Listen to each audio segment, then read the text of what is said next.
every gising is a blessing. So, nandito naman ako sa Barangay Kutko. Tignan niyo yung paligid. Masyadong probinsya. Oh, diba? Diba, meron siyang mga patubig, tapos mapuno. So, kahit mainit, hindi ganun kainit, pero meron akong dalang payong. So, as usual, naghahanap pa rin ako. Pupuntahan ko pa rin yung mga batang ina, saka yung mga walang ginagamit na family planning. So, ito yung trabaho ko. Magbigay ng knowledge sa kanila. So, kasama ko ang BHW ng taga-Kutko. Ayan siya, si Ate Janet. Hinihingal na ako. Ang hirap pala, ang layo ng nilalakad. Tapos, ayan. So, tingnan niyo yung patubig. Nakakatuwa. Oh, ang linis.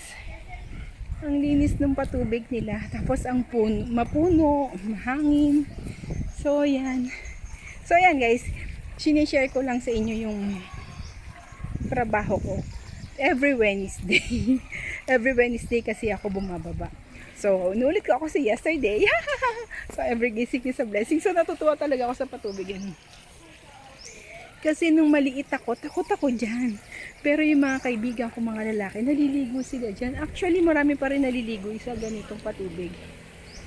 Diba? Yan nakakatuwa. Oh. Nakakatuwang nakakatakot. So, balikan ko kayo guys. Trabaho muna ako kasi eto na, may papasukin na akong bahay. Okay. See you! So, yan guys. Pakita ko lang sa inyo yung pinupuntahan ko. Ayan, may kawayan pa. May patubig. Tapos, ayan, diba? Ang dami ditong puno. Wala pa lang ako nakukuhanan. Wala pa lang akong nakikitang may bunga. Pero ayun, parang natatanaw ko na. So, diba? Ito yung trabaho ko. Ay, masyado na siyang liblib. Pero sige lang, go. Ayan, may maliit na tulay. Yan, pupuntahan ko yung mga babae na walang gamit na family planning para maturuan natin sila or hindi naman maturuan. Magbigay lang tayo ng knowledge about the family planning. At isa pang kalaban ko, syempre, magsumasalubong ng mga aso. Kaya kami may payong. Ayan, sinasamahan niya ako. So, yan. Dito na ako ulit, ha. Sige, muna ako, trabaho ulit. Ko lang sa inyo guys, tignan nyo, may alatiri sobrang taas eh. Ayan oh, ang lakas makabata nito oh. Ayan, ang sarap kuhanan ng bunga ng alatiris.